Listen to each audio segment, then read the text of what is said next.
Hello, welcome back to my channel. Today's video is a digital time-lapse of my Boa Hancock illustration, which I did half in Procreate and half in Clip Studio Paint. Let's jump right in. If you're unfamiliar with this character, her name is Boa Hancock and she's from the anime One Piece. Her whole thing is that she's considered the most beautiful person in the world, so she doesn't care how cruel or arrogant she acts because everyone will forgive her anyway due to her beauty. Honestly, she's kinda like Regina George from Mean Girls. Anyway, she has a few iconic poses, sitting on her snake throne as well as pointing down at people, so I wanted to draw her in a combination of those. I started off with rough sketches to place things like her face and arms, then found photos to reference for her legs. I generally like to piece together reference photos, so the challenge after that becomes making the pose look stylized in the way I want, yet believable at the same time. In the first reference I used for her legs, they ended up a bit lower than I wanted, so I looked at a few other images for more ideas. I wasn't super sure how long to make her torso, so I just eyeballed it until it looked right. This is the sort of thing that doing figure studies helps with. The more comfortable you get with understanding the human body's proportions, the more easily you can construct a mental model by yourself without the use of reference. Another example is the pointing hand. My first iteration was done without a reference, and I wanted to make it look more realistic, so I took a photo of myself making that pose. Well, when I went to draw from that reference, I felt that it actually didn't look quite as dynamic, so I scrapped it and just drew it the way I initially had it. The fingers might not technically be in the correct places, but I like how it looks and it's passable enough. The nice thing about sketching digitally is you can redraw different sections as many times as you like or shift elements around if just the positioning is off. As you can see, it took me a few more iterations until I was happy with the legs.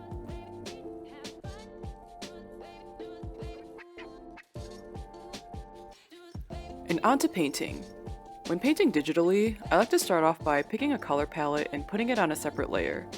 I don't usually color pick from a reference photo or use a preset palette, but rather I'll eyeball the colors since it allows me to adjust the overall color scheme or temperature to my preference.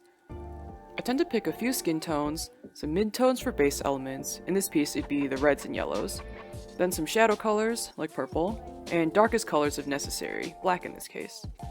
When mixing shadow colors, I'll paint the base color, then a semi-transparent stroke of one of the darker colors, usually the purple, then color pick from one of the in-between result colors. By doing it this way, I find that my illustrations feel more cohesive since the same few colors are present in different areas of the painting. Instead of picking a darker red for shading, the reddish purple tones of the dress shadows are a nod to the purple that's behind her legs and so on. This approach is actually quite similar to how I approach gouache paintings. Because I'm used to having to mix most of my colors from a set amount of paints, doing so digitally doesn't feel that hard. Honestly, it's easier since I don't have to worry about running out of paint and needing to remix the same color. So like I mentioned before, I did this piece half in Procreate and half in Clip Studio Paint. Generally, I prefer to do digital illustrations in Clip because in Procreate, with my iPad and settings, which are 300 dpi at 11 by 17 inches, I only get like 12 layers. I can work with that, but it's nice to be able to create layers freely without worrying about reaching the limit. Clip Studio Paint is on my desktop, which is much beefier, meaning I don't need to worry about layers there. In addition, before I had an iPad, I did all my digital pieces in Clip, so I'm used to the workflow and tools available there as well. The reason I started this illustration in Procreate though was because I was out of town when I started, so I didn't have access to my computer then. Anyway, I wanted to compare my traditional and digital workflows a bit. I do a mix of both now, and there are some aspects that are easier in traditional, as well as others that are easier digitally. For sketching, I like sketching both on paper as well as on my iPad, but lately I've been doing it more on my iPad. My favorite thing is that I can move elements around freely. If I'm sketching a face and the eyes look off, it's easy for me to adjust since I can flip the canvas, scoot the eyes around, and make little tweaks this way. Because of this flexibility, I even do my early planning work for traditional illustrations digitally. I don't know what it is about the iPad and Apple Pencil, but it does feel very comfortable to use. Before when I sketched digitally on a tablet, I always felt like there was more of a barrier and I'd still pick pencil and paper over it. But now it feels so quick and easy to just grab my iPad and scribble ideas down. For my color approach, I feel like this is pretty similar for both, but maybe slightly easier with traditional media.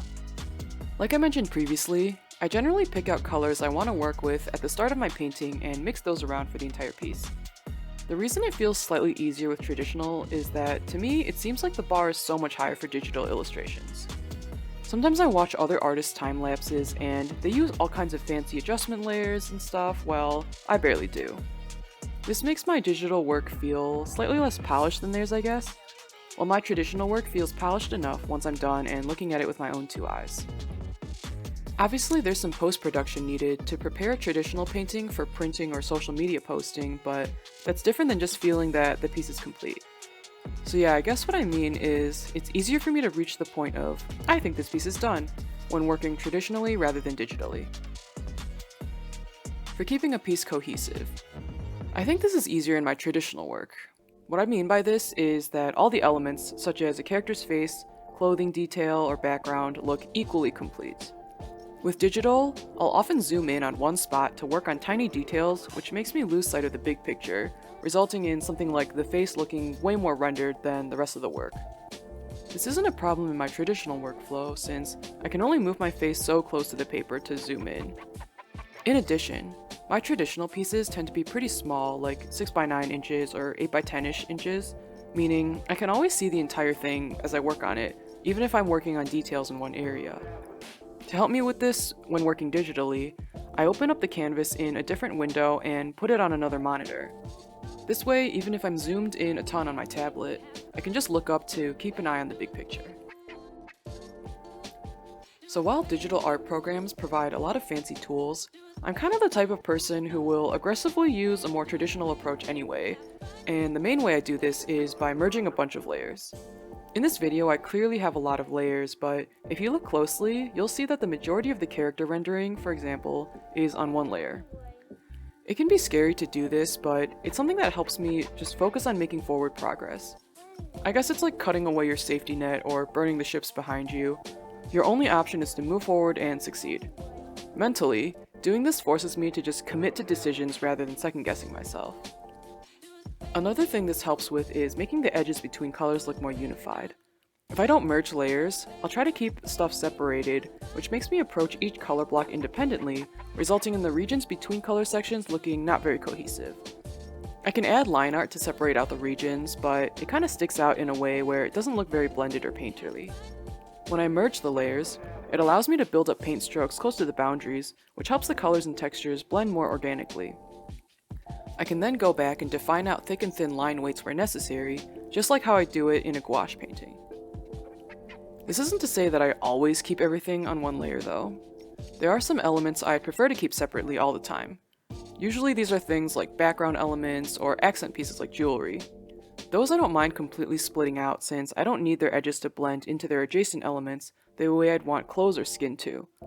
I think overall I'll merge the elements that I want to look super painterly, but create new layers for things where that's less important. Anyway, that's the end of this piece. I hope you enjoyed watching the time lapse and hearing about my process. Let me know in the comments if you work more digitally or traditionally, as well as what programs or tools you tend to use. If you like this video and want to see more of my art, check me out on Instagram and Patreon where I post more frequently. Thanks for watching, and I hope to see you next time.